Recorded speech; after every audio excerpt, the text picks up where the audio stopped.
Good evening, people. Greetings. It's yours and truly, Lisa LFC. Welcome to Liverpool Red Forever. Let's talk Liverpool episode 18. We're going to talk things Liverpool versus Brentford this weekend in the Premier League, Navigator's recent injury, and a whole lot more. I'm not alone, guys. I'm joined with my partner in crime, Fuzzy. We have the lovely Maria as well. Stephen Somerville, and new to the team, Anthony. And there's one more lurking. He'll be here and soon. He will be joining us later. So, guys, the team, how is everybody doing this Thursday evening? A lot better after hearing your voice. I don't know what to make of that. Anthony. But big up to everybody though, man. It's been good to be here tonight. I couldn't be here on Monday. By the way, fantastic job by the lovely Maria, and Anthony making his debut on the platform. Lovely stuff. And Stephen, we don't need to gas you up because you've already done the bits already. You always provide the analysis and the talk. So big up to yourself, Stephen Somerville. So guys, you know what this is? This is Let's Talk LFC.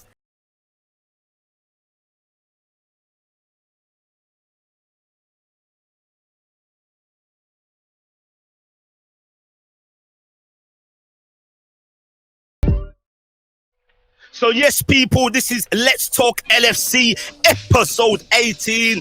Thursday. Today, we usually do it on the Mondays, but we're going to try and bring more content to you. So as you can see, we have a lovely panel today. Going to be sharing their thoughts about Liverpool FC. That's right, people, Liverpool FC. And here are the main talking points on tonight's show.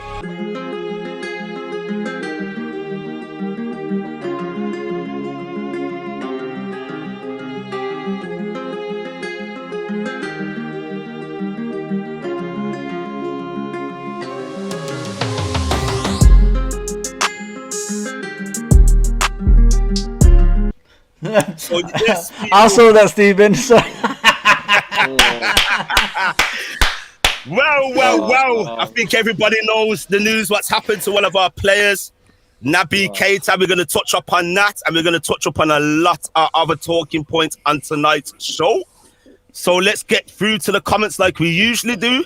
Big up to one of our regular guests and viewers, Mr. John Conway. Big up to yourself, John Conway. Really appreciate that. Saying hi, Laser. And to everyone else as well. Big up to the Football Sanctuary. Evening, peeps. Hope you're all doing well. We are doing well indeed. Thank you very much for stopping by. You. And don't forget, people, if you haven't smashed that like already, please do that. It will help the channel grow so we can bring more content to you. So, people, how is everyone feeling with Liverpool currently? When we had the other day with our second string against Norwich City at Carrow Road. How's everyone feeling about that? Who wants to start? Bless. Listen, mate. To be fair. Go on, bro. No, after you. Nah. You Go first. All right, fine. Rookie goes Go on. Nah, man, to be fair, we haven't put a foot wrong. Like, I don't think there's a piece of criticism that anybody can really pick out in particular. I feel like as a team, we've gelled very well and we've played very well every single game. And then, we were talking about this on the previous episode, how, we needed our second team to have a really good performance against Norwich, and they did exactly that.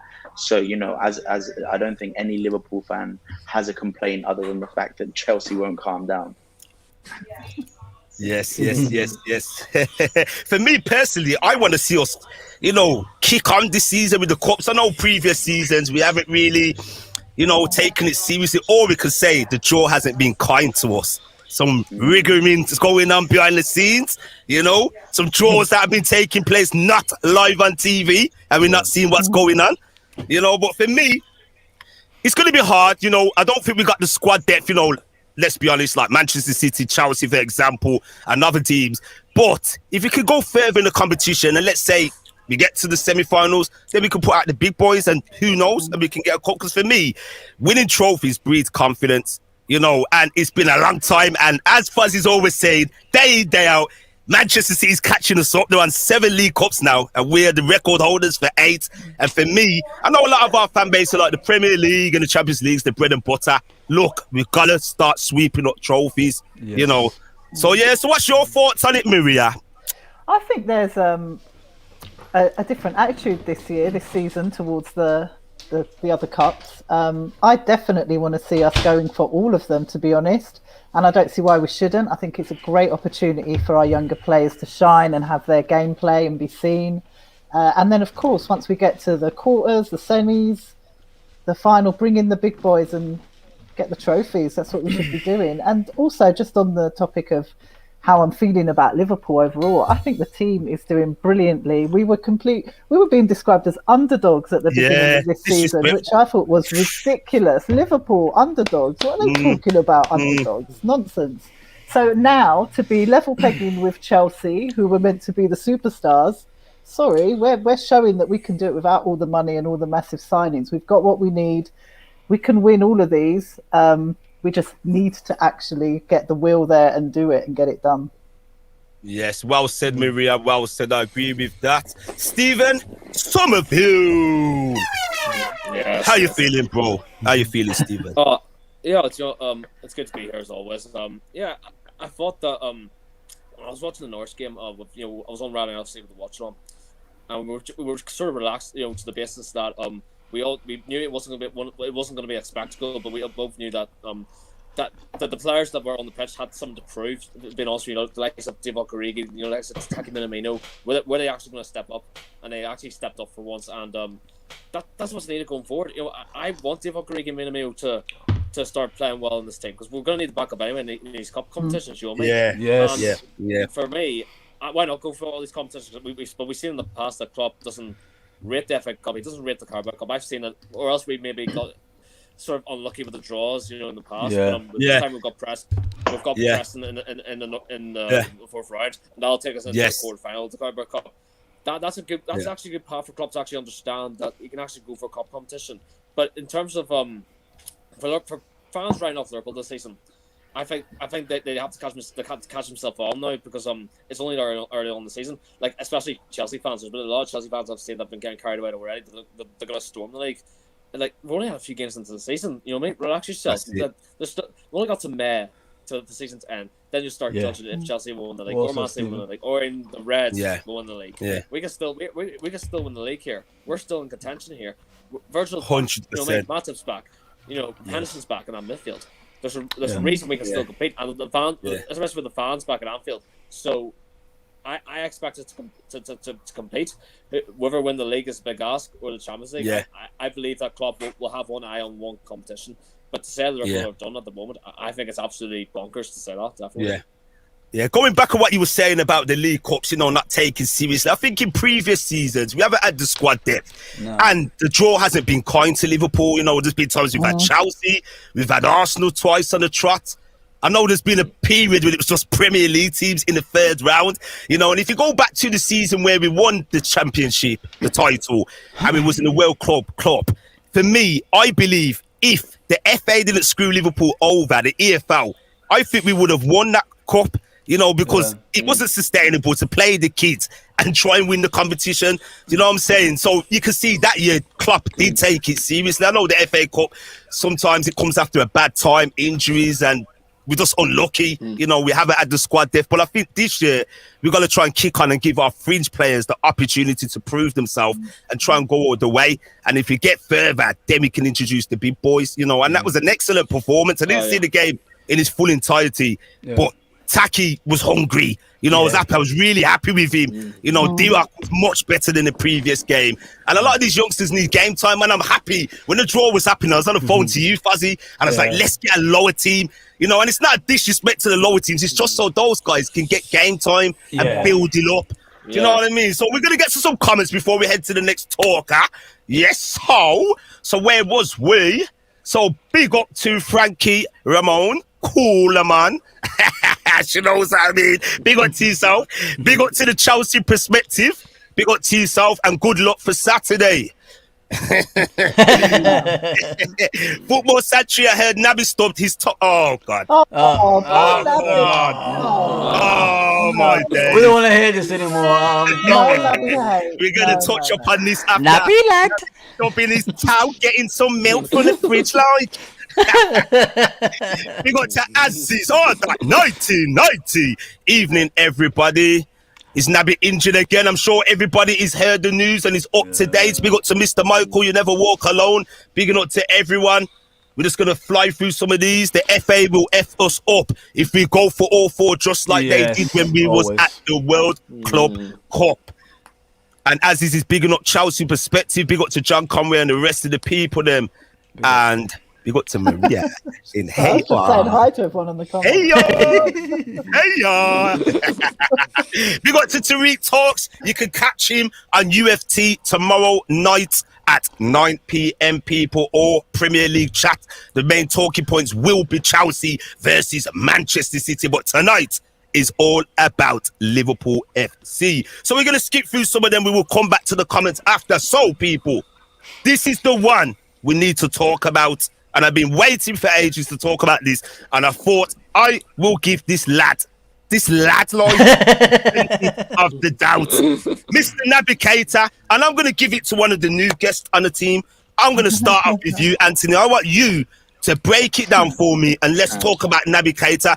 His journey from Liverpool FC and the persistent injuries. So break it down for me, bro, please. I mean, man, when he came in, he was the most expensive signing Liverpool ever made. So there was a lot of excitement around his name. And I think anybody that watched football in general and saw what he did in the German league was just astounding. But there was a lot of doubt around his name, because a lot of Premier League fans in general, I'm not saying Liverpool fans, but Premier League fans in general, said players that come from the German league don't translate well into the Premier League. Yeah. And I think we've kind of seen that. I think it took him a lot longer than a usual player would to kind of get the grips of the Premier League, the tempo of the Premier League. And then as soon as that happened, it was just injury after injury. And what we've seen in the last 2 years especially is that he gets injured, he picks back his form, and just when he starts playing good football again, he gets injured again, and we're back at square one. And I'm sorry, but he's just got injured now. You've got Curtis Jones begging for a start. Yeah. You've got James Milner, as old as he is, he's always begging for a start. Oxlade-Chamberlain begging for a start. It's, Curtis Jones is getting his next shot. In my opinion, I think he's the one to go up next behind Keita. Yes. He's played really well against Norwich. He's shown very hungry and he wants to play for this team. If he has another good performance against Brentford or whatever minutes or opportunity he gets, Keita's all the way back in the, he's in the back of the queue. So as much as you kind of want to sit there and say Keita is a great player, because he really is, he is very unlucky. He is very injury prone, and it's really set back his career. And he's another Sturridge for me. What if he didn't have these injury problems? What could he have been? Because he's shown really good glimpses of playing amazing football, and just when he does, he just gets injured again. Yeah, good points there. Good points. I agree with you there. Yeah, for me, as you say with Jones, I believe he is next to the pecking order. And I don't think for that reason. Anyway, I think what he's done, for me, he's looked at Harvey Elliott and there's a bit of scaredness there, a bit of worry. Because let's be honest, Jones was the talk of the town last season. He had the first half to the season was great, and he sort of tailored off. And I feel like it was after that West Bromwich draw at Anfield last season. He was getting a lot of stick and criticism for giving away the goal, if you remember, and he sort of lost his way a little bit. Harvey Elliott's coming to the fold this season, had a magnificent season on loan at Blackburn, come straight into the first team.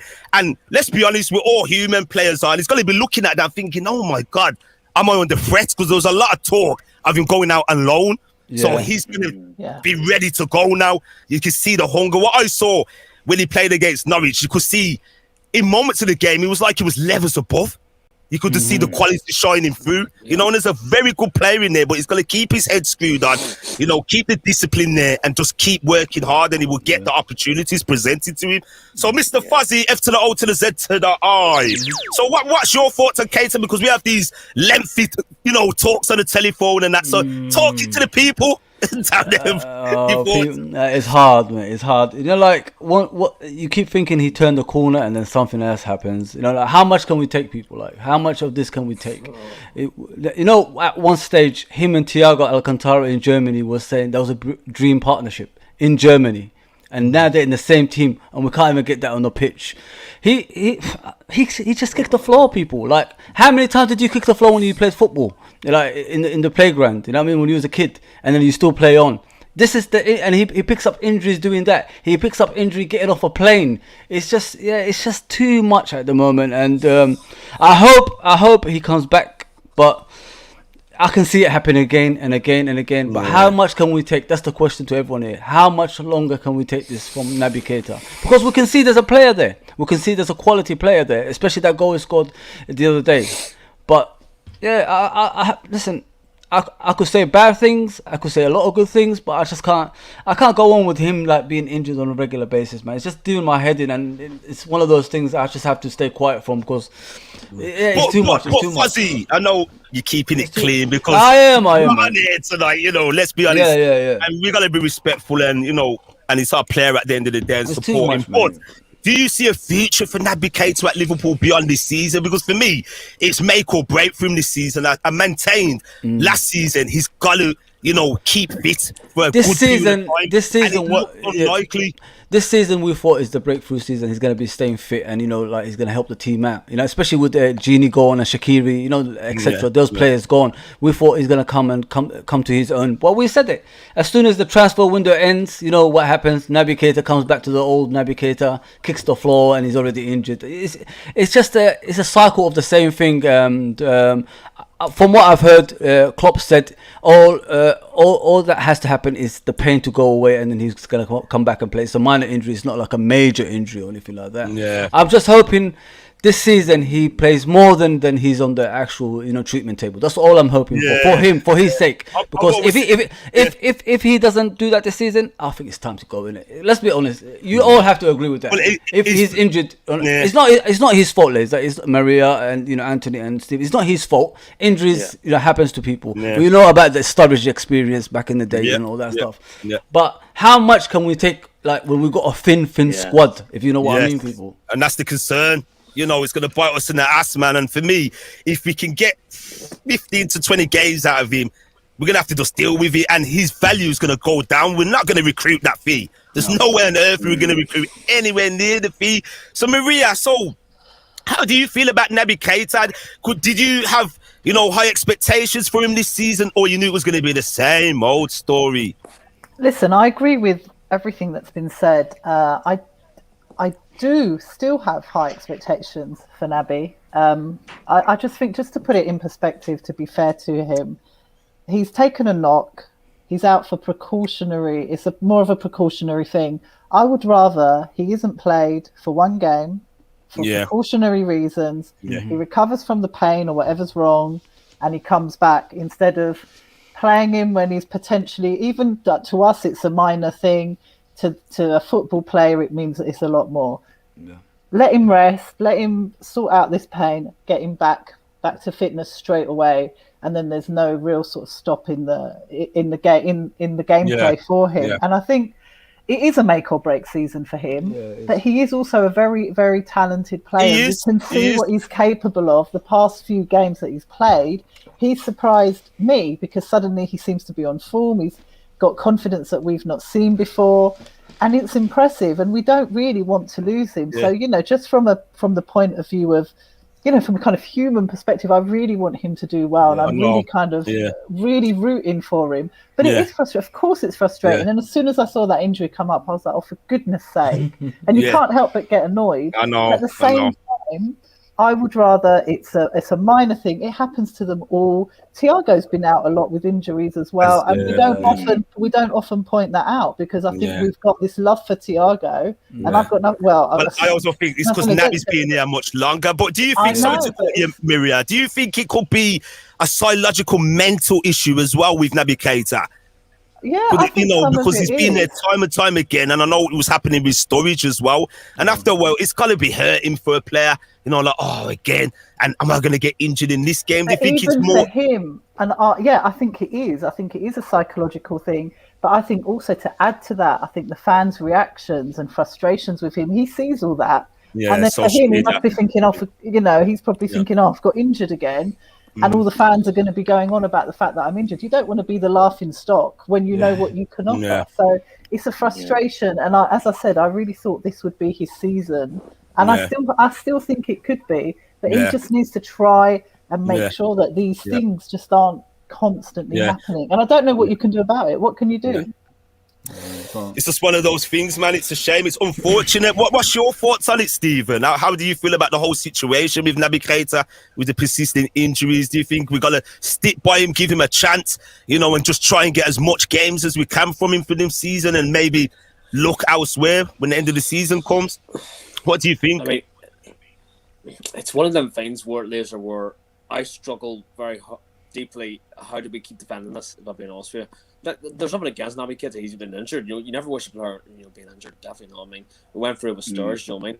I also thought Sturridge. I think I'll get to Naby Keita in a minute, but I think what's important is with Sturridge. I believe that whenever he came back in the 18-19 season after on loan with West Brom, that season when he came back to us, he never really picked up any injuries. He was kind of our striker off the bench, and he actually didn't do pretty bad. He actually scored a few crucial goals. But Naby Keita for me, I think for me this is his last chance this season to prove me that he cannot get any more injuries after this, because I've seen him with Naby too much. You know what I mean? I mean, we want Naby Keita. I mean, Thiago. Imagine Henderson, Fabinho, Thiago, and Keita in that midfield. That's a potential dream midfield in there you have. We're stuck with Keita being injured all the time, and we can't even make that happen. And Curtis. You're gonna have the likes of Naby Keita. You're gonna have the likes of Ox. You're gonna have the likes of Curtis Jones, Jason Milner. Backups to that midfield. We cannot actually afford to lose any more of them, because if we lose any more of them players, it's gonna derail that off the bench, or maybe potentially the midfield going forward. Now, yes, Fabinho, Thiago, and Henderson can do a job there in the midfield, and I agree fully that maybe Naby Keita can do that job. But I believe that Curtis Jones could do it better than Naby Keita, what he's doing at the moment, if I'm being honest with you. And that's not against Naby Keita. I think Curtis Jones has a lot more to prove than Naby Keita is doing right now, because I don't trust Naby Keita fully in a game anymore going forward, because he gets too injured too much, and he's like you said, he's even doing things off the pitch that he's actually getting injured for no reason. He's probably going to the toilet, slipped on something, and actually getting injured. But it's frustrating. I'm starting to get to the point where I'm getting frustrated by it as well. But I think with Naby Keita going forward, I think it's the case of we have to get behind him now. We can't do anything about it. I mean, this is his last chance for me. If he gets injured again, for example, if he gets like a 6-month injury in a few weeks' time, then we have to say that he's done. That's got to be it. He's got to go with that. Yeah, come on. Exactly. Because how can you keep we've seen him with Sturridge, we've seen him not be Keita. We don't know what Thiago. Let's hope that Thiago won't face the same situations that as these former players have done. We can't keep repeating the same thing. That's my fear. We can't keep repeating the same thing with his injuries. And do you have to question the backroom team on that? I don't know if you do. Yeah. A lot of fans, to be honest, are mixed emotions with the backroom team on how to deal with injuries. But he's got to look. But the thing is, Steve, sorry to interrupt, but he's got to look at himself as well, mate. If you think about it, I've seen him come back a couple of times, and then there was international break straight after he came back, and he goes and plays for Guinea in Africa. That's straight after the injury. I've seen him do that multiple times. I mean, have you seen that as well, Antonis? That's what I keep saying. It's down to him. He needs to be stronger in things like this. I'll go back to Anthony in a minute. Sorry about that. It is down to Naby Keita at the end of the day. It's also down to Joel Matip at the end of the day as well. Don't forget about Joel Matip. Yes, he's at the back. He's doing well. Virgil van Dijk. Those were our first choice parents. But I'm not losing my head. I fully believe that Joel Matip could face the same similar situation, and that's down to him. That's down to Naby Keita. That was down to Sturridge. So what I want from Naby Keita and what I want from Joel Matip is somewhere to take it easy. Like, I want to rest Joe Matip for a few games. I want to rest Naby Keita for a few games. That eases the pressure of those injuries, like you said. Yeah. And I think the international duty plays a massive part in it, especially if Naby Keita was to go off. I don't want to see Naby Keita go off in international duty, but look, it's a team choice. It's a team's choice, but it's also down to him at the end of the day, like you said. I mean, I just don't want it to happen again. If this happens again, then I can't afford it. Going through my club going forward. Just one thing to add on that as well. I mean, I understand where you're coming from, because at the end of the day, no player wants to get injured as much as he's injured, man. Every player wants to be on there and helping their team every single game, or at least they should be. But at the end of the day, we almost have to remember that every opportunity you give Keita is an opportunity you're taking away from another player as well. Yes. And I think that's what bothers me. I like to invest in our futures. I think we've got some really, really good kids coming through, man. Yep. Curtis Jones and Harvey Elliott especially, I've got really high hopes for them. And when you're telling me Keita's just come from an injury, it's going to take him a game or two to get back into the flow of things. So you've got 1 or 2 games, and then you've got the third game where he's in form. Man, those are 3 games I want to be given to Curtis Jones. Why do I want to be giving it to Keita when he's proven to me in the last 4 years that he's picking up 5 or 6 injuries a season? When I could have a player that this is the guy that we're calling our future captain. It's not personal. I love Naby Keita. I think there's no one on this chat that has any bad intention for the player. Of course not. But at the end of the day, it's not personal. It's not personal. We want the best for our team, and I think right now, what's best for Liverpool is investing in Curtis Jones.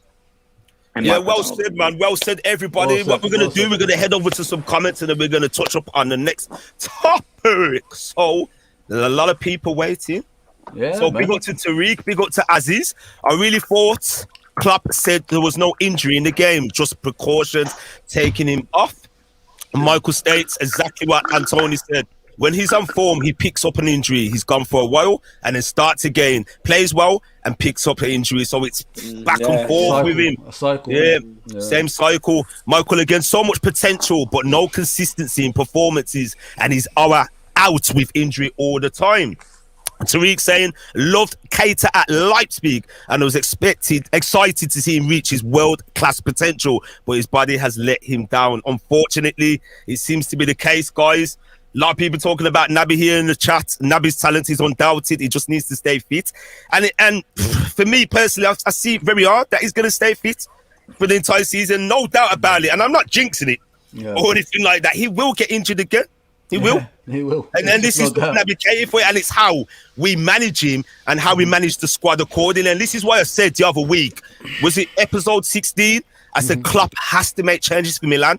You remember I said that, guys? I don't want to say I told you so.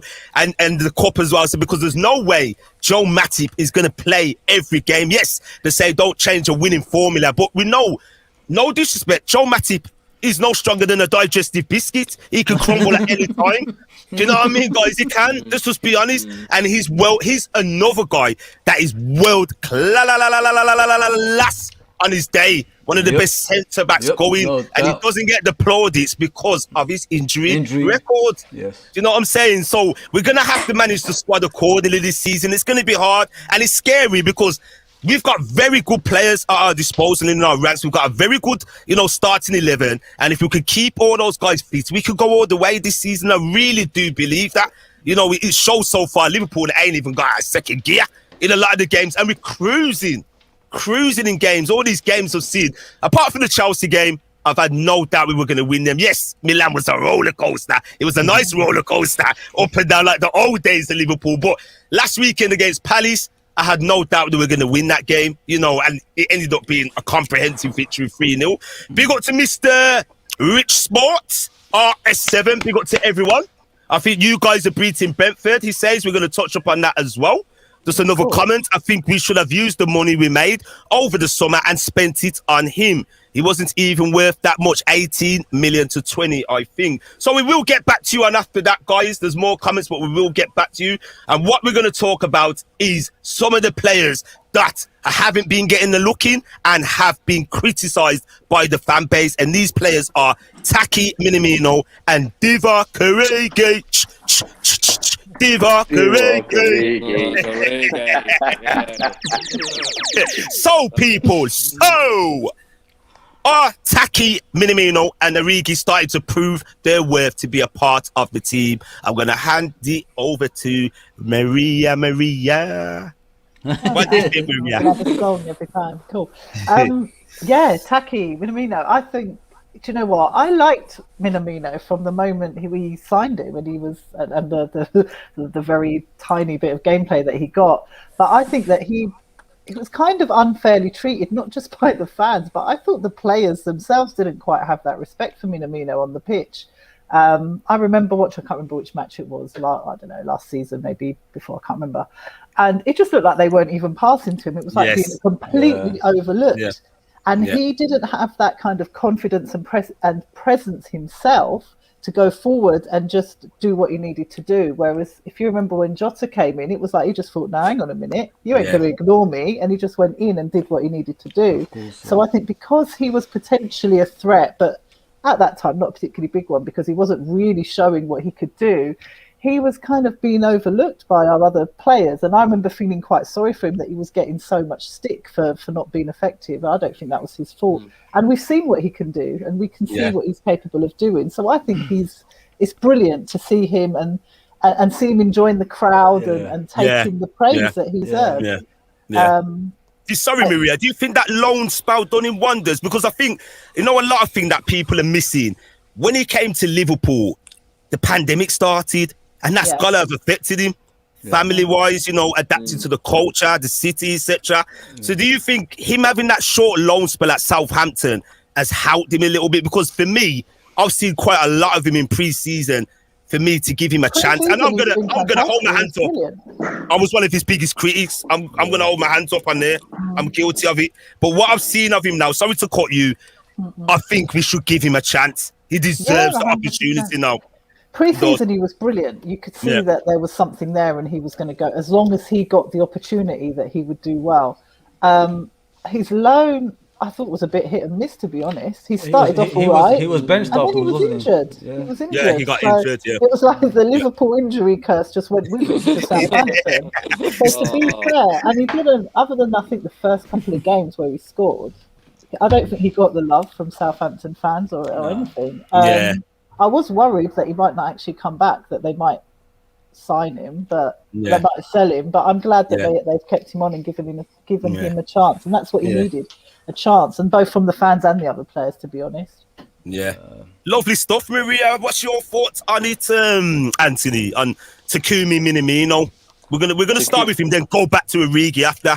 Just talk about Minamino first. So how do you feel as him as a player? Do you think he's of the standard of Liverpool, or is he a player enough to be a second fringe, a starter off the bench? I think when it comes to footballers, I think there's two different characteristics that make up whether you're good enough to play for Liverpool.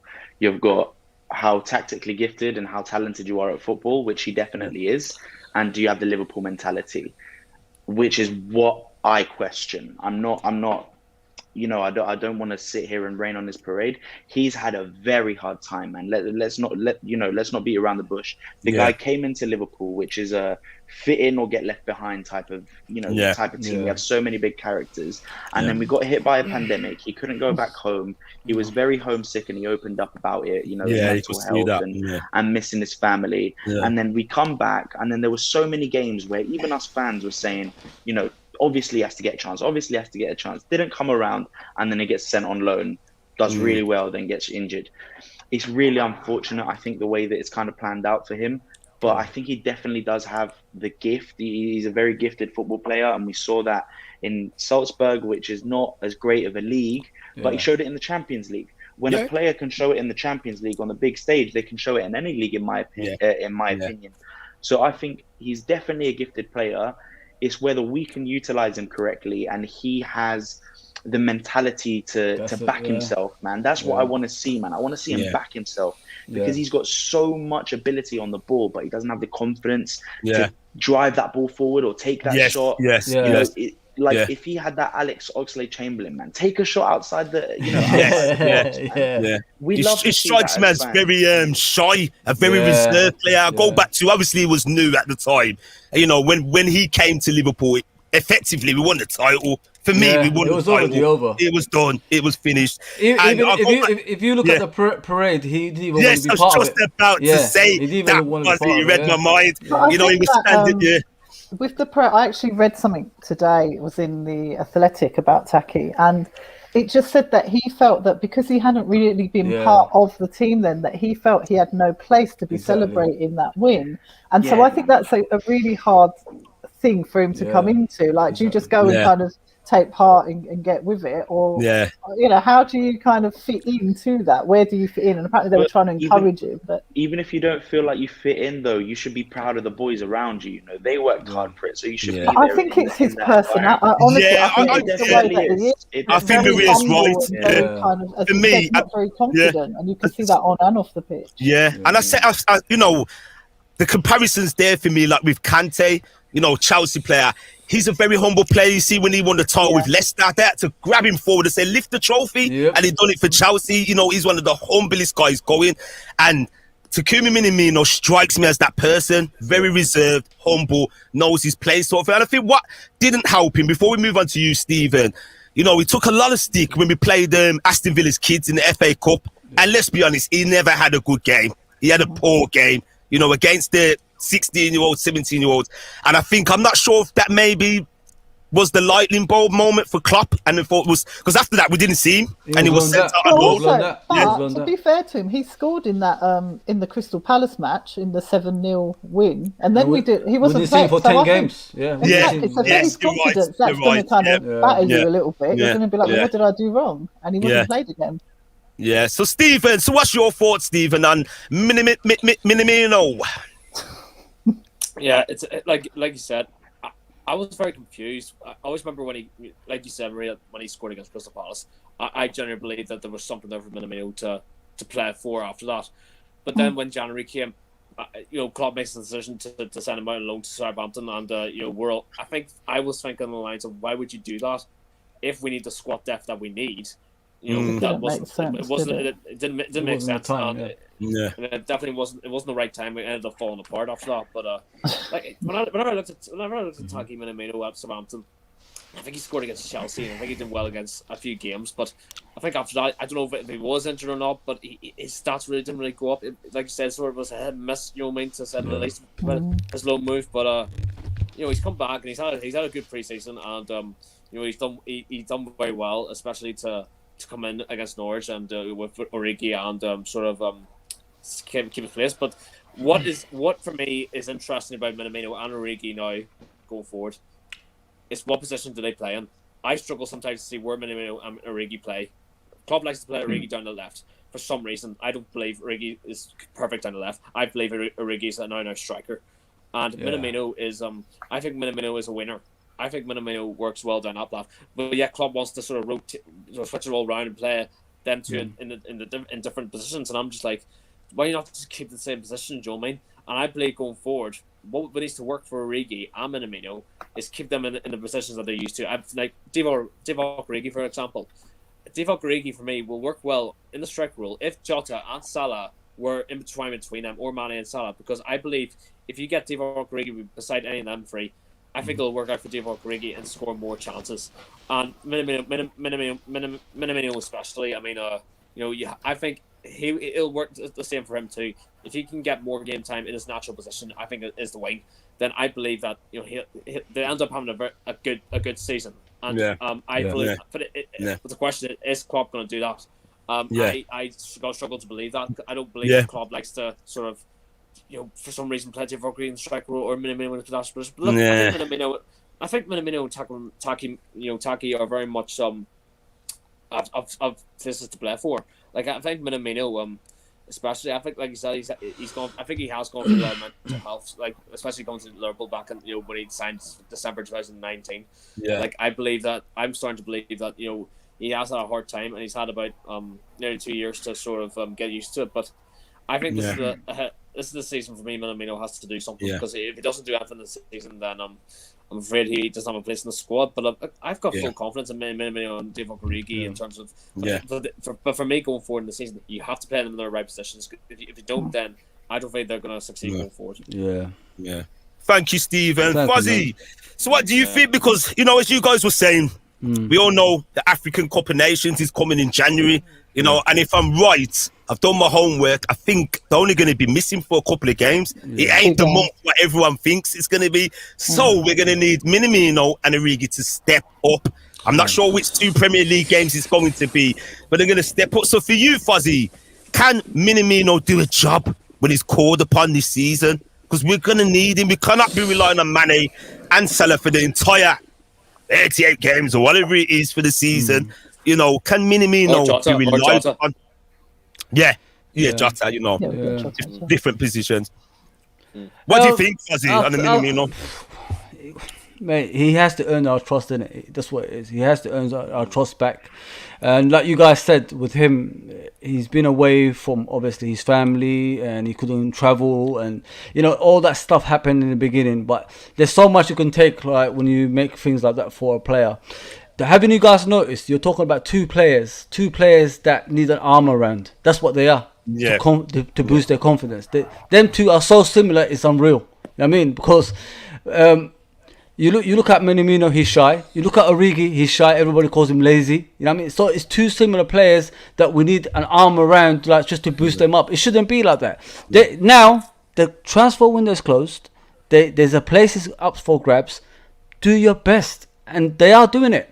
If you look at Origi in the AC Milan game, he was outstanding. He created that goal for Salah. People didn't even, like, not a lot of people said that. You look at that, and then you look at Takumi Minamino against Norwich, 2 goals, and and you look at Origi scoring another goal. So things are coming for them, but it's the consistency. They have to be consistent and take up your opportunity. That's what we're asking for.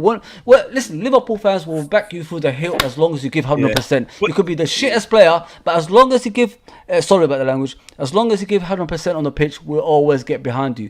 Listen, we all know that. That's how we are. We've been for Roy Hodgson, you know what I mean? Roy Evans, you know, those days, man. With useless, no, but it's true. With useless players, but we knew they were useless, but we see that they're trying. You see they're trying. God, it's all about the if they don't try, people are not going to give you any hope. But these two players right now, they have to take this opportunity. They have to. There's no going back. If they don't take it now, summer, January or summer transfer window next summer, they'll be gone, man. They'll be gone. Let's just be honest. Well said, partner. So we're going to talk about Divock Origi now. For me, Divock Origi, I'm kind of glad that he stayed this season. You know, there was a part of me that wanted him gone because it wasn't, you know, that there's not a talent, there's no quality there. It was for his benefit. When we bought him, he was actually a Brendan Rodgers signing. We bought him 2014. It was loaned him back to his team. Was it Lille? It was Lille, wasn't it, guys? And then he came back to us. Lille. And he had a good first season. The first season of the club was decent. You know, if he was played in the right position through the middle, for me, that's when he was coming up with the goods. And I feel like what has happened for me, we had Salah, we had Mane. You know, they were breaking records left, right, and centre. We smashed the Premier League. And I think with Origi, it's a confidence thing. He knows he ain't going to get a look in the first team. And I think what's happened, he gave up. Another thing for me, when we played Everton, this is going back some time now, 2016. I think you remember this one. And Funes Mori injured him. He hasn't been the same player since. Ever since that moment, for me, he's never been the same person. He pulls out. He scored a lot of goals. He scored a lot of goals in that season as well. Like even in the Europa Cup, in the Europa Cup, the Europa League. Yes, Fuzzy. You know, and there's still a player there. You know, and if he can do the goods this season, who knows what's going to happen? But me personally, going forward, long term, I don't see him being the player to stay and take us to the heights we need. I just don't see that being a first team player. You know, the type of striker Liverpool need going forward. As a second string player, he's got the job, you know, he's got the goods to do what's required. But I don't think going forward he's going to be that man. But this season, we just got to back him, stand by him, and hopefully he does the job when called upon. You know, so what's everyone's thoughts on Origi? Can he do a job this season for us? I mean, I think he can. I actually, rumour has it that actually he's going to be off in January anyway. He's been played. This is a bit of a window shopping opportunity. They're just showing him off to get rid of him for him to go, because I don't think he's going to have as many opportunities to play as he would want to and as he needs to continue his, you know, in his career. And this lack of consistency, not just him, but across. I mean, the consistency issue isn't necessarily down to him, but it's just an issue across the board with Liverpool. We talk about Naby, we talk about, we talked about Minamino, we've talked about Origi, and there's loads of others, and there's this lack of consistency. And if that consistency was there for all of our players, we wouldn't even be having this conversation. Exactly. We'd be saying, they're going to win 100%. It's going to happen. So there's an issue across the board. Oxlade-Chamberlain should be in this conversation as well, because he's another player that needs to pull his socks up. He needs to really pull his socks up. Was terrible. I just didn't see anything spectacular. He was awful. It was just awful. And you feel sorry, in a way, you feel sorry for him. And on the other hand, you kind of think, come on, mate, you've been given your chance and you come on and just rubbish. I just thought it was terrible. I thought he was the worst player on the pitch, and it's really, really disappointing. And then we hear all this nonsense like, "Oh, well, he's a new dad," and blah blah blah. So what? So what? Exactly. Your job is you get paid a lot of money to go and play and to win. Not if you're a new dad. So what? So are lots of other people, and they seem to still manage it. And it's just it just seems to be excuses after excuses after excuses for some of our players, and it's very sad because we all love these players. And as I've said, I mean, this is really horrible, but I think Ox needs to just leave football and go and be a TV presenter. I think it'd be amazing. That's where his calling is. For me, he doesn't have a future at Liverpool. Nah, it's gone. He doesn't have a future at Liverpool. No, it's not. It doesn't. It's gone. Doesn't. No. Yeah, so Stephen, what's your thoughts on Mr. Divock Origi? We're going to try and keep this a bit short now because we still need to talk about Virgil van Dijk. No disrespect to anybody's opinions. We're going to go overtime again. Is everybody happy with that tonight? Because I'm happy with it, man. And it's because I got no work tomorrow. That's why I'm happy with it. So, Mr. Stephen, what's your thoughts on the big Divock? Mr. Origi. Yeah, I thought... I think I was a bit surprised when Divock Origi was first announced against AC Milan. I think we all expected Jota as a start, but I mean, fair play to Divock Origi. I think a mix of Liverpool fans were like, "What is Divock Origi doing in this team?" You should see me and Leslie in the stand, Stephen, mate. You should. We actually lost it in the stadium, me and him. I was like, what the hell? And everybody was looking at us, looking at these weirdos. Oh man, I know. It was just like, but again, it went back to the mistake of what Klopp was doing in terms of playing this player again. But it came back to me what Divock Origi did back, in 2019. He scored, 2 times against Barcelona, and he scored in the Champions League final to win the European Cup. You know what I mean? Divock Origi for me will always become a legend for me what he did at that time. But yes, it comes down to what he's doing right now. But fair play to Origi. I thought Divock Origi did well against AC Milan for what he did. I mean, I thought Divock Origi he did. That I think he got an assist for one of the goals, and he didn't put. I didn't think he put it wrong. I think he should have ended up having a goal in one of the chances he did. I remember back against Milan, but yes, it was Norwich. Yes, it was Norwich. He scored, but look.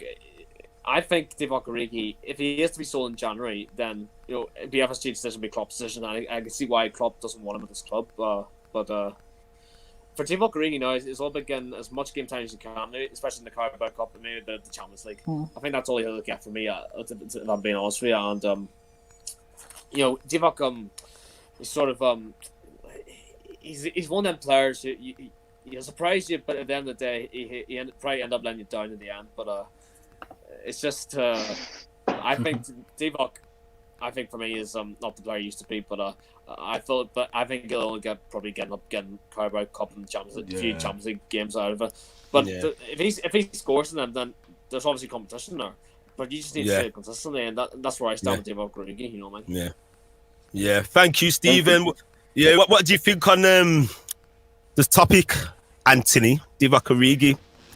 I was just going to add to that as well. Like, Klopp said it himself. Divock Origi was on the transfer list. We just didn't have the offer to match the quality that we thought he was worth. That says a lot, man. That says a lot. For your manager to turn around and say, he was on the transfer list, to me, shows me that he's a good player, but do we have the trust in him as a team? And that's what really comes to me. And I think at the end of the day, when we raise these type of questions about players like Origi and Takumi, is they're guys that are fighting for their place. And then we look at them as people, as individuals, and the characters that they have.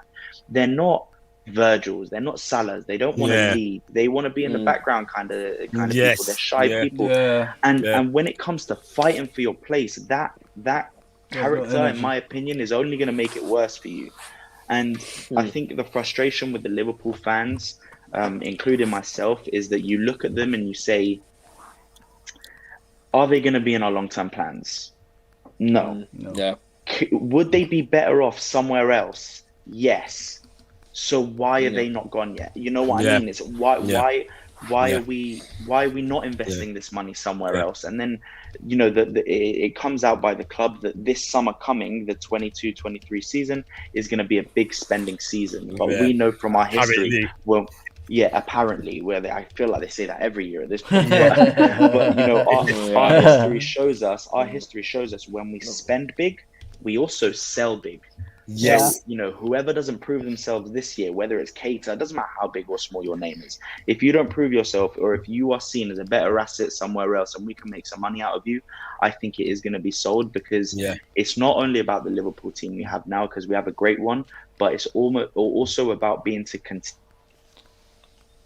that success to win, you know, league 5 years down the line as well. And I just don't think that Takumi Minamino and Origi kind of fit in that picture.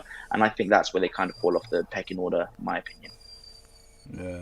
Yeah, well said. We're going to get to some comments before we move on to the next topic. So where was we? Because people are waiting to see their opinion. So yes, the Football Sanctuary. Sturridge was the only striker other than Suarez that was scoring goals. We have a lot of players who can play centre midfield, I'm assuming. Michael, can't see FSG signing anyone until all our players retire. Tight. Bastards. Big up to everybody, man. Agree, the Football Sanctuary. We have a better quality in the team now than then. And big up to Tariq's talks. Big up to yourself, Tariq, if you're still watching us, by the way. The Football Sanctuary, exactly, it falls in line with Liverpool's transfer strategy. But I think Klopp had Elliott in his mind from way back when. Guys, he just got injured kicking the ground. Just deep it. Just check it out, he says. Bear with me, guys. My monitor's flashing off now. I don't know what's happened there. Sorry about that, people. Yes, we're going to scan through some of these. Big up to Daniel as well. How do you come on the show? Sorry, people. My monitor's flicking on and off. I don't know what's going on.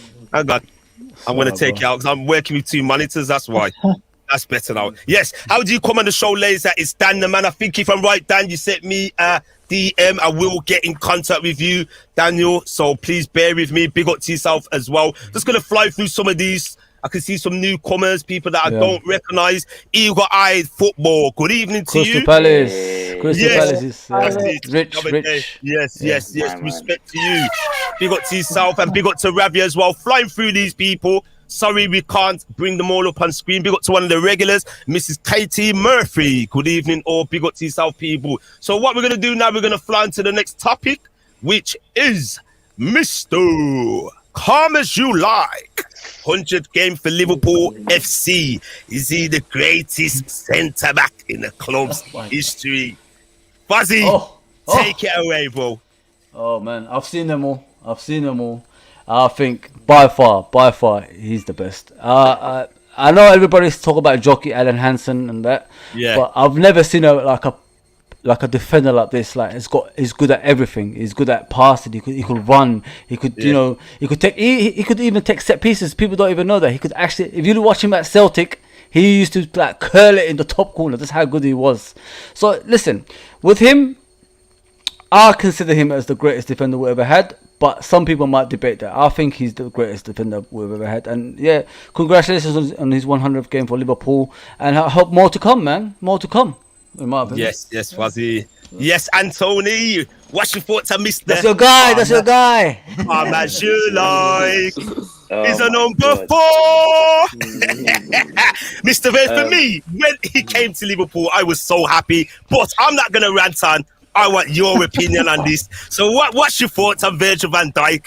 Is he going to be here for the long? Can you see him being a player? He's 30 years old now, Virgil van Dijk, having a longevity. You know those centre backs that play like with a 35. Yeah.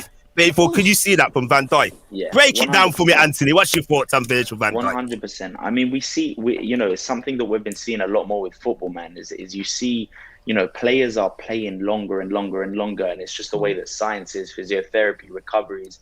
And you look at players like Virgil van Dijk, and you say, oh well, he's had an ACL injury, and it's like, so what? He's built different, man. He is built different, and it's a fact. He does things that other humans can't do. So if he can tear his ACL and play another 6 years, if there's any man that can do that, it's going to be Virgil van Dijk. And we know that as a fact because he's proven it with everything else that he's done for our club. And, you look at Sergio Ramos, you look at Thiago Silva, they're going into their late 30s now, and they're playing very good football. And answer one thing, are they more athletic than Virgil van Dijk? No. Nope. Are they better football players than Virgil van Dijk? They're up there. They're world class. All of them. They are. Yeah. So what stops Virgil van Dijk from having that effect in Liverpool? I don't think there is. And now we've got Joe Gomez, which is 23. You've got we've just brought in Ibu, which is 22, and you've got Nat Phillips, and you've got a couple other youngsters coming through as well. And Klopp has made it very clear that rotation is going to be a thing. So he's going to be getting the rest he needs. So there is no reason to me why he cannot conquer the league for another 6 years. And I genuinely think.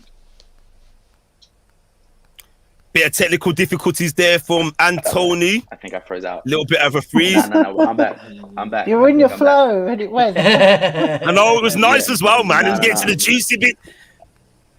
I was just saying, we've got a lot of youngsters as well, and the thing is, if he can have that same effect that he's had the last 3-4 years for another 4, 5, 6 years in Liverpool, I think there's no doubt in my mind that not only he goes down as the best defender in Premier League history, but I think he's up there in football history.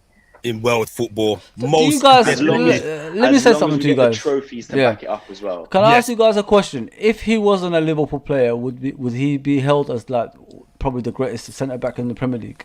If he wasn't a Liverpool player, we know this already. As well, man. It depends where he goes, though. If he goes to Real Madrid and he's got 4 Champions Leagues and 5 La Ligas, then obviously. But he came into Liverpool from Southampton.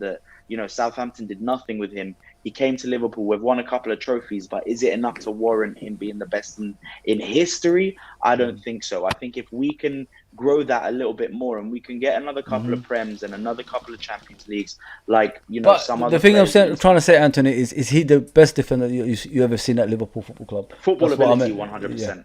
Football ability, 100%. If I could build a team, 11 players with only one player, it would be Virgil van Dijk, bro. Jesus. Wow. Virgil van Dijk a striker, Virgil van Dijk on the wing, Virgil van Dijk goalie, bro, whatever you want. Everything.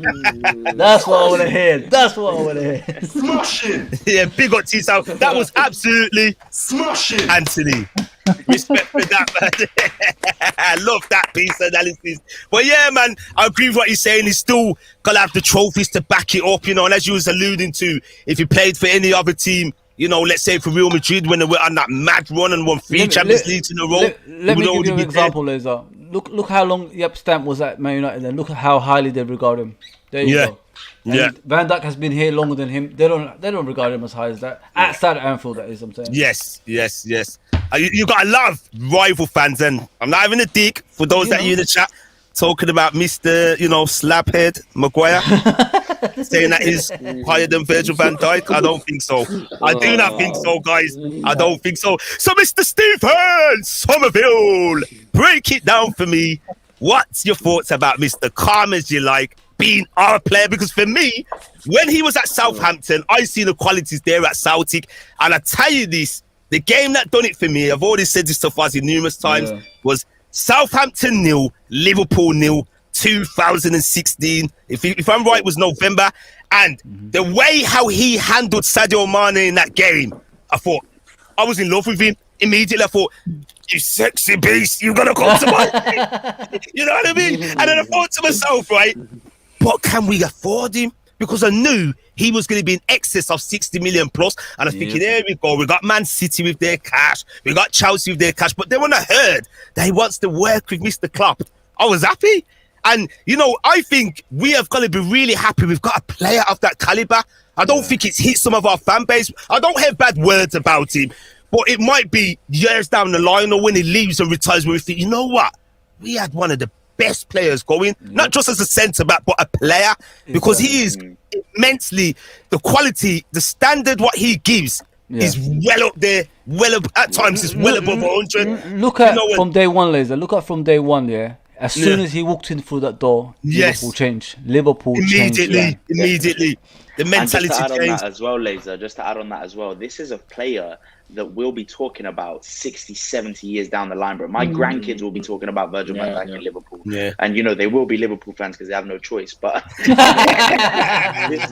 is a player that Liverpool fans will be talking about for 60, 70 years to come, man. This guy almost defined our history of what we were in this era. Yeah, big up to yourself. But Stephen's waiting to say his piece. So, Mr. Stephen Somerville, come through with your piece, please. Do you know what? I do not want to hear Harry Spliff Maguire in this conversation.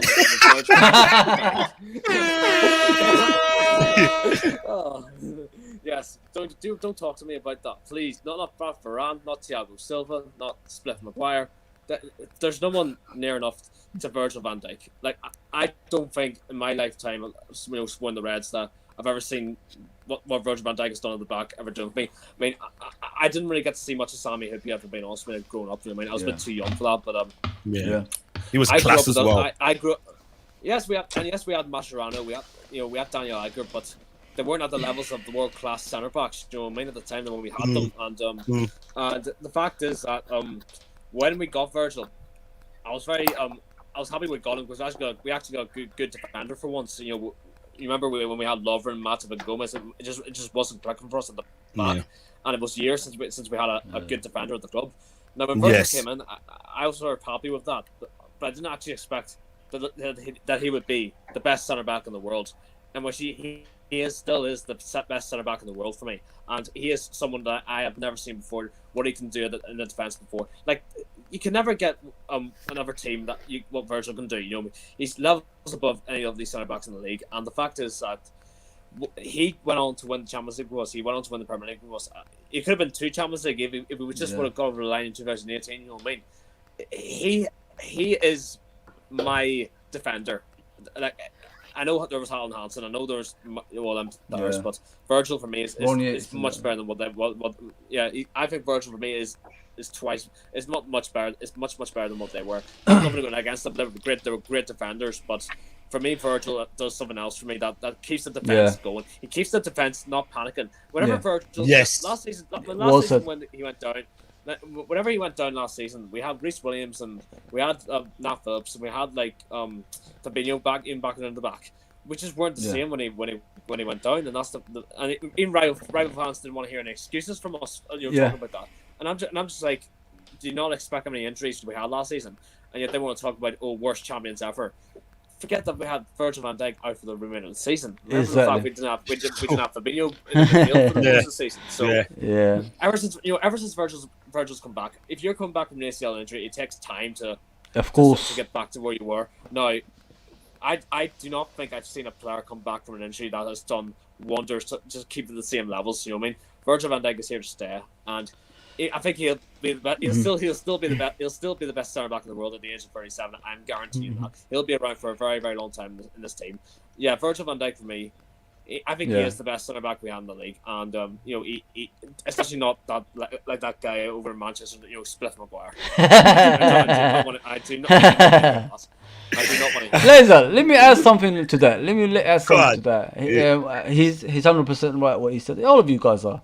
The thing with Hansen and Yateses and the rest of them, they were partnerships. Mark Lawrence and Alan Hansen, partnership. Gillespie and Hansen, partnerships.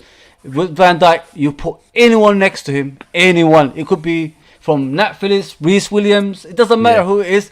He will make those players look good. That's the kind of defense. That's what he does.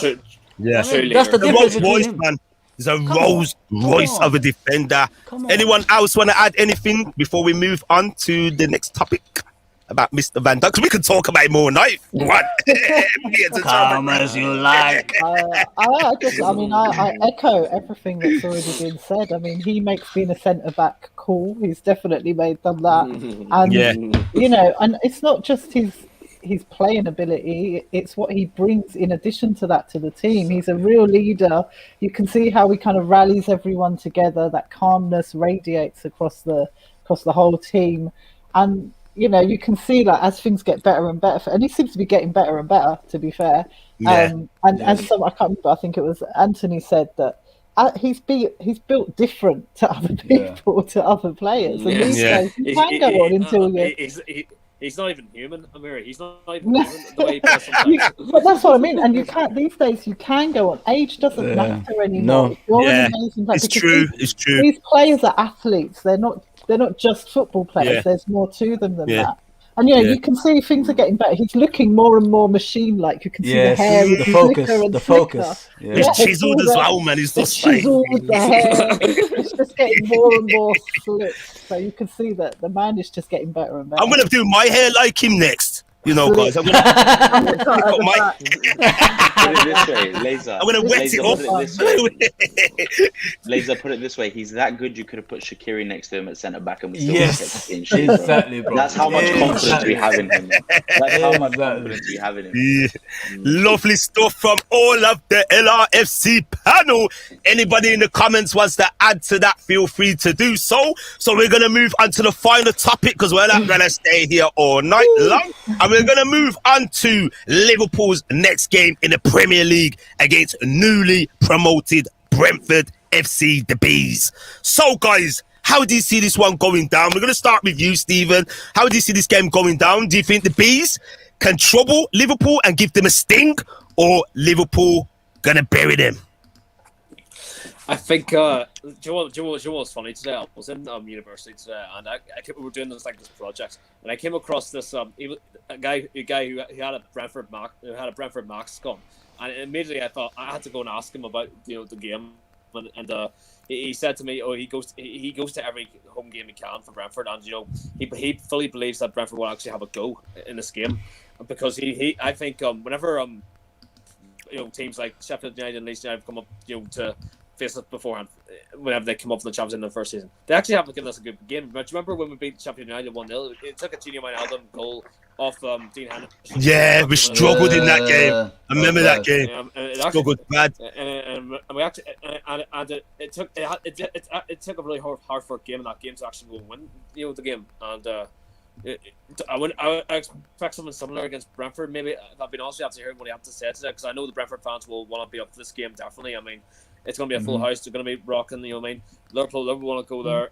It depends on how we play as a team. But I think we'll get the result done. But I think it's going to be a 2-1 game for Liverpool. It's going to be really cagey, especially. I think Brentford definitely will be up for this game.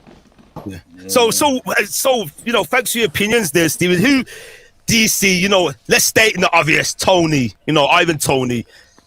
Where can they trouble? Where can they get at Liverpool? Because we know they're going to have their home crowd roaring them on. It's so obvious. So what do you see for that? I think the weakness they could exploit could be the fullbacks. Also, I think Trent could. I think we all know Trent hasn't been in the best of form. I think he's getting back up to speed, but I think that they might target Trent and Robertson down. I think it could be trouble down the fullback area if they've been Austria, and I think they could get some crosses in and could end up troubling us through the foot. I think that could trouble us through the fullback positions. I think that's my fear going into Saturday. Lovely stuff, Stephen. We're going to go over to Maria. I was going to go that way round today. It probably looks different on your screen. I know, it does. I never can get my bearings right. But the reason why I'm getting onto you, because we have something. Maria. I'm going to be careful how I do that. But anyway, we got somebody in the chat here that wants to ask you a question. Oh, I want to ask you, if you go into McDonald's and you're going to get a jersey cloth and a Big Mac. Here it is. You what? Maria, you're getting the third kit too. I think you got all the other ones. My third kit is on order, so the McDonald's cheese. And you know what? It isn't a McDonald's kit. All right, it's red and yellow, but Liverpool have got a tradition of red and yellow. Let's not forget it. It's going to look awesome. It doesn't look as bad as it did in those initial pictures. It's got a nice rib to it. It's a lovely top, and I will be wearing it as soon as it arrives. Yeah. But let's be honest, we all slacked it off a bit at the start. Totally. I thought it was I know I did. And I actually want to rock that with a nice pair of blue jeans, you know. I'm going to wear it with like the yellow, with the long sleeves underneath, and it'll be fine. And I think we might wear that this weekend, if I'm right. I think we may. You see all the memes with it being compared to a jersey club, but I think if I'm right, the kit clashing, Liverpool might have to wear that this weekend, guys. Yeah. Well, what did Brentford? Brentford are red and they might. Yeah, and that kit what you're wearing now will clash for me. I can't see Liverpool wearing that. I think it's going to be yellow, for being honest with you. There's no the yellow one will bring it out. Yeah, I think so. Yeah. And I'm just a Liverpool fan for the fashion. That's clearly what I you model it well. You model it absolutely. Oh shit. Yeah. So anyway, let's get back on topic now. Let's get back on topic. Right, so, how do you see this one, Maria? Do you think Brentford could do something to us, or do you think Liverpool are just going to just sweep them aside? Right, I think we can't underestimate Brentford. I've seen Brentford play a couple of times. I saw them play beginning of the season. They've got a really strong defence. We can't underestimate that at all. Ivan Toney, of course, big goal scorer. He's a goal machine. He was the top scorer across the English Football League last season, 32 goals. Yeah. Definitely one to watch. He's a little bit aggressive, He is. so that'd be quite interesting to see how that pans out. I hope he is careful with our very delicate players. I think it's going to be a tough one. I don't think it's going to be straightforward. The Brentford fans are very, very passionate. They've come up from the Championship. They've got something to prove. They've done all right. Drawn 2-1-2, I think. Yes, and lost one. Lost one. Yeah. So that's good not bad. for them. Yeah. They're in their nice new stadium. I think it's going to be tough, but I think we're going to win. But it's not going to be an easy run. And actually, it's kind of been like that with all our games this season, to be honest, and that's made for a brilliant viewing on the edge of our seat, where we're like, oh my god, what's going to happen? I think we're going to start off shaky, like we seem to be doing all the time, and then we're going to run away with it. Yeah, well said, 2-0 Maria. from me. Yeah, lovely stuff. So, Mr. F to the O to the Z to the R. Can Brentford give us a nasty sting, or are we going to deal with them good and proper? Mate, they've won 7-0 in the League Cup, as far as I'm aware. 7-0, I think, against Oldham recently. Oldham. I wish I could say I watched them a lot. Like, it's too many games I'm doing at the moment, so I don't really watch them. But from what Maria said, they've drawn 2. Was it lost 1 and lost 1? Yeah, 1-2. Yeah. So they're doing. Listen, they're 9th in the league. They're doing an outstanding job. They're doing what Leeds United did last season, Sheffield United before them. So they're doing good. And the thing is, we're away from home, so it's gonna be one of those games that we have to battle to win. From what I can see, it has to be one of those ones that the team has to be professional. Like, give them the respect they deserve, and get the goals at the right moments, and just go out with a win. I mean, at the end of the day, we need to compete for a title here. I mean, we can't drop points like you said, Laser. We in the first 10 games at least win 6 or 7 in order for us to keep up with the top teams. You know what I mean? Yeah. Otherwise, those guys are going to run away. And look, I think we can't be complacent. No, we can't. That's the only thing with a team like this, because they're not anywhere near the level of Liverpool. But we can't be complacent and let it because slip. You look at the top remember, guys, sorry to cut you, Fuzzy. If you remember, we wasn't at the level back then. We've had history with promoted teams. Yeah. If you go back to 5 years ago, Bournemouth did a job on us. Yep. You remember? Yeah. At the Vitality Stadium, I think that's when Karius made the mistakes. Burnley. Yes, and Burnley as well. Yes. Gray scored that goal, That's right. So you look at the league, mate. We're all close. We're all like we need City obviously to beat Chelsea. I can't believe I'm saying that. We have to have that. Fuzzy. Yeah. We have to say that, bro. In order for us. No, I don't care, man. City is not that good, man. I'm telling you right now, man. Listen, one shot in 90 minutes. One shot in the 90th minute. Come on, bro. You know what I mean? We're going to talk about it tomorrow when you UFT. Yeah. So all we want is just to win our games, man. Just like be professional, win our games 1-0, 2-0, whatever it is, and then just get away from it, everyone. Like the season we won the league. 3-0s because I think this one might go in goal difference the way we're going. So we need to be getting the goals.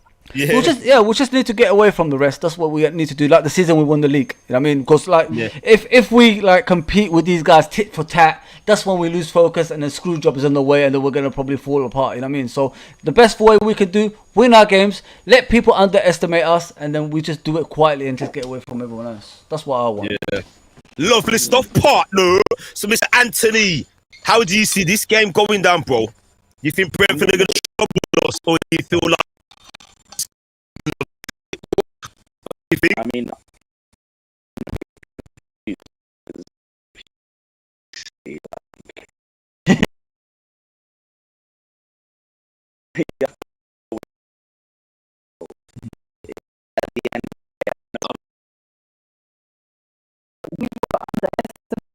we're the most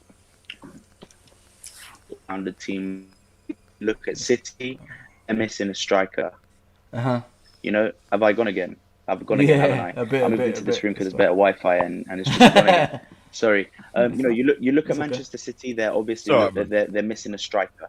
You look at Chelsea. You don't know what's going on. They've got so much rotation going on in their team with their wing backs. There's a lot of questions there. They have a great team, but there's a lot of questions there with their midfield still. You don't know what's happening with Havertz. You don't know what's happening with Kovacic. You look at Liverpool. Everybody knows their place. Our team knows who we are. We know where we play. We know what we do, and we know what we're about.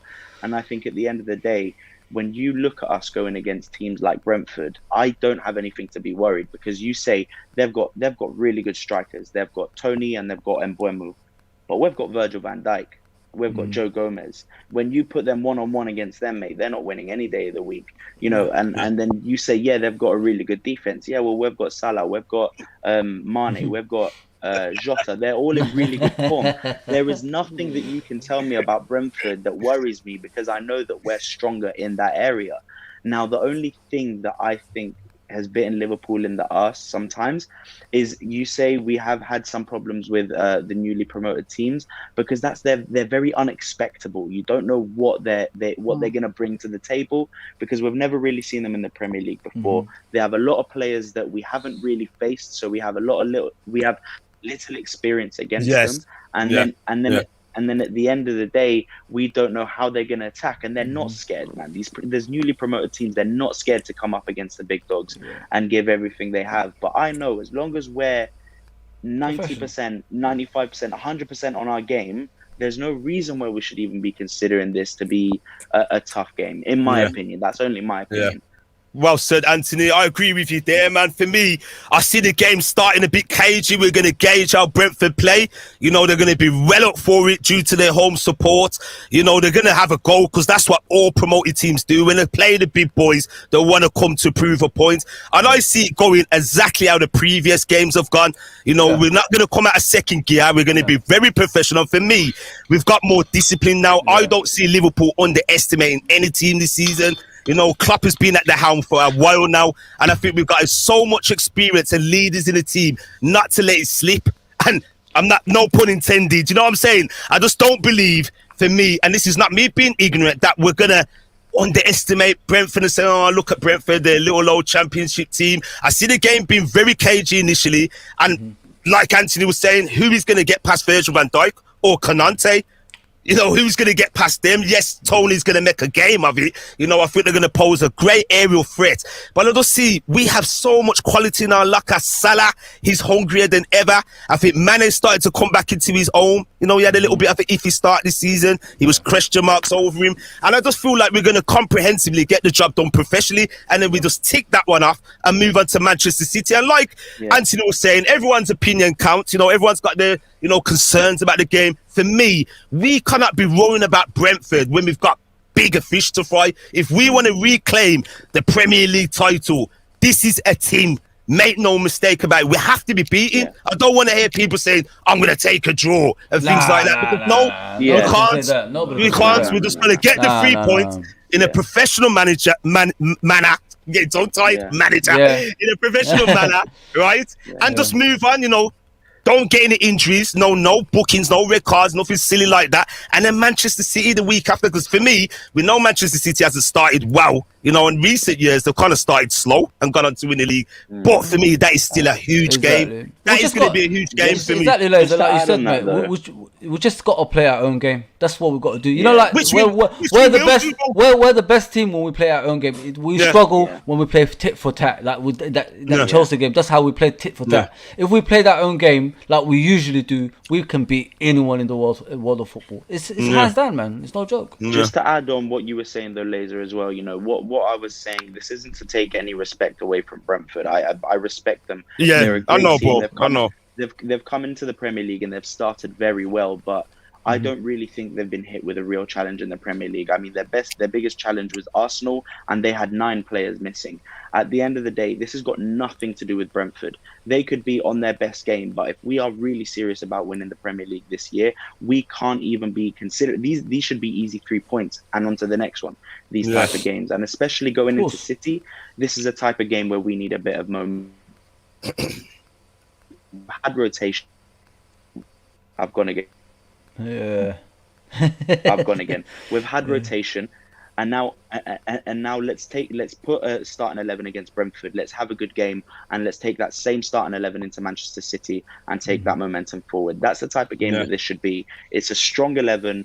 Get the 3 points and move on to the next one. And it's no disrespect to Brentford because they've done absolutely amazing stuff so far in the Premier League. Yeah. And I wish them nothing but success because I like them as a team. They've got passionate fans, but at the end of the day, they are not on the same level as Liverpool, and that's a no-brainer. Yeah. Well said, guys, man. Who do you see starting for this game? Because I'm pretty certain Klopp's going to make changes. Don't forget, guys, we do have the Champions League returning next week.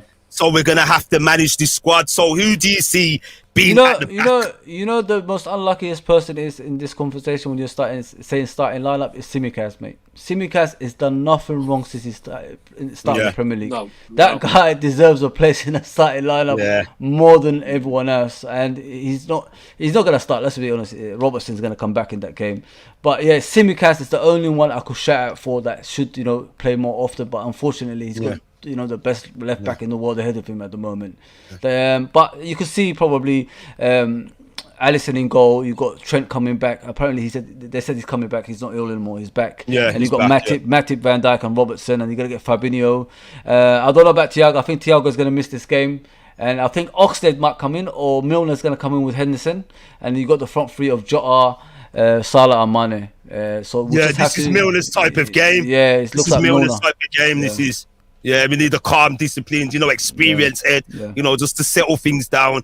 Thiago's not going to be back for probably a couple of weeks. Now, unfortunately, he'll miss the City game. We know the score with Keita already. Yeah. How do you see the team selection for the game, Maria, this Saturday? Yeah, I think I agree, actually, with that. I think he might actually play Tsimikas ahead of Robertson and bring in Robertson afterwards. Sub him in later. Because again, it's that kind of that slightly rough and ready game, and I think Tsimikas has got it in him to go for it. Yeah. Other than that, pretty much the same. Yeah. What about yourself, Stephen? Team selection for Saturday.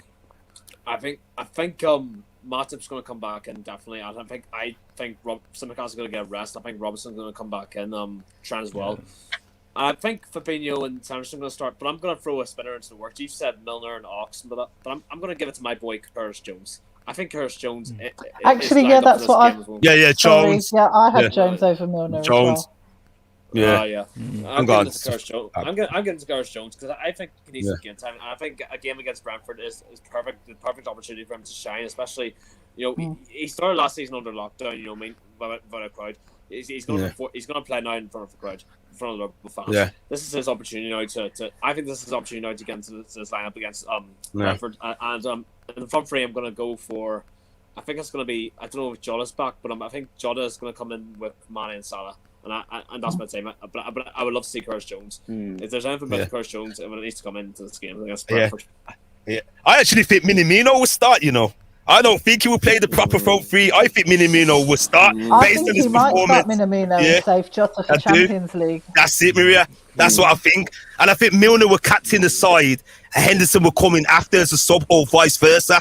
I noticed Klopp's been doing that this season, but Jones definitely deserves to start, and we may see him coming to the frame. It's actually his type of game. We're going to need his guile, you know, his little trickery and movement around the box area, just outside the box. So, yeah, man, what's your thoughts on the team selection, Anthony? I mean, Curtis Jones, I think, is a must, because the one thing that I noticed, I watched a little bit of Championship last year. I watched a lot of Brentford. Obviously, they were a very exciting team last year. And the one thing that I did realize was that if there's one area that they did struggle when conceding goals, it was when midfielders would run with the ball and bring it out to the offense. And then they distribute it out. And then that's when they would kind of fall apart and their defensive organization would go. And I think Curtis Jones is perfect for that. We saw that against Norwich. We've seen that in plenty of games where he just gets the ball. He likes a little run and then he can distribute it forward. But the only thing I would say is I'd like to see Joe Gomez play instead of Matip. I think that there's going to be a lot of pace in both the Brentford game and the Man City game. And I just think that that's one area where Joe Gomez is a bit stronger than Matip in regards to keeping up with those centre-backs. So that's what I'd like to see. So, yeah, Curtis Jones. Yeah, lovely stuff, lovely. We're going to get to some comments before we wrap Joe up Gomez, for the sorry. night. So, the Football Sanctuary, big up to yourself. Guys, big up to everybody getting active, live and direct in the chat tonight and watching us. We do appreciate that. We're going to try and bring the content to you on a regular basis. You do know we have a show on Monday nights as well. And hopefully, God willing, we will try and bring it to you twice a week. So, yes, big up to the Football Sanctuary. He's saying maybe even Gomez at right back. That's a thought. What's your thoughts on that, guys? With Gomez coming back? Because for me personally, me and Fuzzy spoke about this. Was it last night, Fuzzy? Yeah. I'm not really too keen on Gomez as a right back. I don't like his attacking aspect of the game. I don't like it. He'd be good for a cover. He'd be good as a cover if emergency. Yeah. That's about it, really. Yeah. That's why they didn't buy a right back. That's why they didn't buy a right back. Yeah. They know he's there. You know what I mean? So, Yeah. I actually think in an attacking sense, Milner does a better job than Gomez in an attacking sense of how a right back plays. What's your thoughts? Anyone else in the panel? I don't know why this is even a question, though. I don't know why this is a question, because he's an established centre-back, man. It's not even like he's fighting for he doesn't know what position he is and he's fighting for a position in the team. He is an established centre-back. I know what you're saying, Anthony. I know what you're saying, bro. I agree, obviously, immensely what you're saying. But the thing with him is, the difference between him and Matip is he's not consistent enough in that position. He gets beaten in the air too easily. Sometimes he has a bad game, you know what I mean? And with Matip, at least, without the injuries, he's consistent in that position and he plays well. More good games than bad games. That's what I can say about Matip. That's the difference between them two. And Matip, I know everybody talks about pace. Matip is no slouch. Tell me any player that gets past Matip. I would love to if someone enlightened me. You know what though, Fuzzy? I think this is going to make Gomez hungry this season, because I can't remember what game it was. And the camera panned to the bench and he looked vexed. Yes. He looked vexed, man. It was the last Premier League game. The last Premier League game, I think it was. Was it the Palace game? I think so, yeah. Because it would have been, because he didn't start. Yeah, he looked pissed, you know, and it's going to push, you know, and competition is a healthy thing. It's needed, you know, because he did slack off, and we know he's been unfortunate with injuries. But like we were saying, there's no real need to play him in a right back position for me. He's a natural centre back. He can do a job there in an emergency. Yeah. So, it's a guys, tight game, Yes. So what's everyone want to add to it before we head off for the night? Anyone want to add to anything else? Well, good. Yeah, I can see some people are ready for their bedtime. Someone in the middle. Some of us have work tomorrow, Laser, mate. Some of us have work tomorrow, you know. I know. But I'm gonna back myself up. I ain't gonna have a lie though. I still gotta get up and I still gotta do this. That's you know. Just but the best way to rub it in, Laser. Thank you for Never mind, Stephen. It's gonna happen one day, Stephen. First and foremost, man, big up to yourself joining the panel tonight, man. Contributing to the panel. Big, massive respect to you. Big, massive respect to you as Anthony. If you want to say something to the people, then. Hey, thank you very much for embracing me on this channel, and I'm very excited for what's to come. You'll be seeing a lot of me, so get used to my pretty face. Love the hoodie, by the way, as well, mates. Love the hoodie. Lovely stuff, man. The European Cup. Let's get that 7th, baby, this season. And Maria, anything you want to say to the people there? I don't know if I can follow Anthony after that. I think, yeah, thank you everyone for tuning in. Follow, smash the like, all of that. And yeah, you can find me on We'll Skate Backwards, where you'll find all the football stuff in my stories. Yes. Lovely stuff, Maria. And Mr. Steven Somerville, do you want to tell the people where you're going to be this weekend? Yeah, I'm gonna make sure to subscribe to Steven Sauvage Rugby. I don't just focus on football on here. Yes, you're gonna get used to me on the channel, but I do a lot of rugby content on my own channel, Steven Sauvage Rugby, and I'm gonna be back on doing rugby stuff at the stadium. So make sure to subscribe to that if you're a rugby fan. Lovely stuff, Steven. Thank you. Thank you. Oh, And partner. can I just say one more thing? Yeah, of course. If anyone's at the Palace match on Monday, I'm going to be there, so come say hi. Yes, our lovely Maria will be at the Palace game live and direct this coming Monday. So, Mr. Paz Fuzzy, the partner in crime. Yes, people. Much appreciated for everyone that's tuned in today. Thank you to all the panel. Don't forget, people, they are part of this channel. We are all together. There's no superior here. We're all as a family in this channel. And thank you for Laser, obviously, for hosting. He's the best host out of all of us. Oh, and we know what he does. We know what he does. We know what he does. Come on. Put me back, man. Put me back.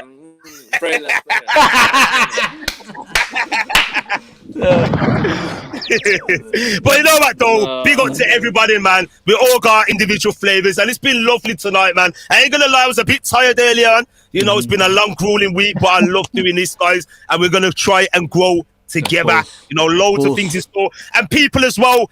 Not just Liverpool related. Tomorrow night, join me. Well, Fuzzy, you're not here tomorrow, aren't you? No. Yep. So you can join me and some other guests tomorrow night, 9 p.m. on UFTALK. I'm just going to get that in the banner.